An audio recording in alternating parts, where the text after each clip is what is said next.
এমন জানাজার নামাজ কে দেখেছে কবে?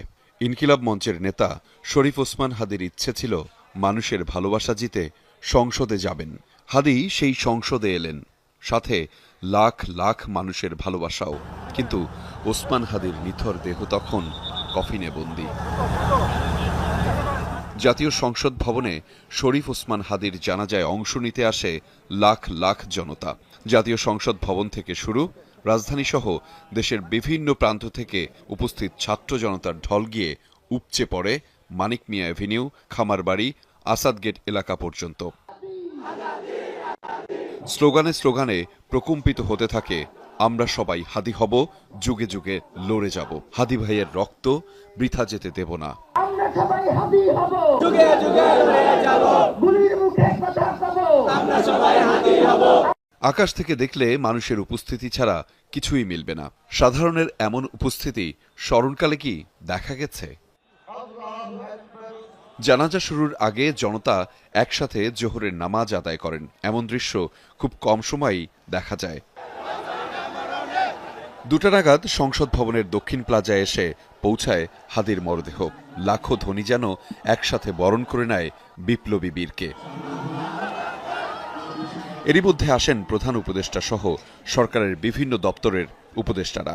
যোগ দেন বিএনপি, জামায়াতে ইসলামী ও এনসিপি সহ বিভিন্ন রাজনৈতিক দলের শীর্ষ নেতারা। চোখের পানি ধরে রাখতে পারেননি অনেকেই। হত্যাকারীদের ব্যাপারে রাষ্ট্রকে সর্বোচ্চ এফোর্ট নিতে হবে। তারা যেখানে থাকুক, সে ওভার দি ব্লু সিজ অথবা অন দি ব্ল্যাক মাউন্টেন, যেখানে তারা থাকুক, তাদেরকে ধরে আনতে হবে, বিচার করতে হবে। তার যে আদর্শ, তার যে চেতনা, সেটা যেন এই দেশে, এদেশের বিভিন্ন প্রান্তে প্রান্তরে যেন যুগ যুগ ধরে, শতাব্দীর পর শতাব্দী ধরে যেন টিকে থাকে, বেঁচে থাকে।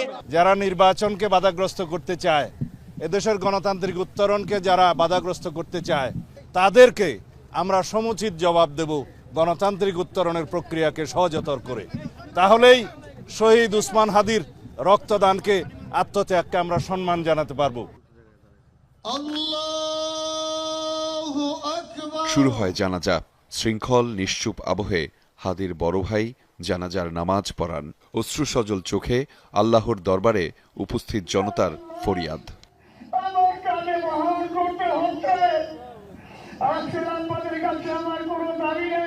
জানাজা শেষে গগনবিদারী আর্তনাদে হাদির হত্যাকাণ্ডের বিচার দাবি করেন লাখো জনতা। জানাজা শেষে শেষ ঠিকানার পথে রওনা করেন হাদি, সাথে সঙ্গী লাখো জনতা। বিদায় নয়, শরীফ ওসমান হাদি, আপনি থাকবেন মানুষের ভালোবাসায়, হৃদয়ে। আহমেদ রেজা, যমুনা নিউজ, ঢাকা।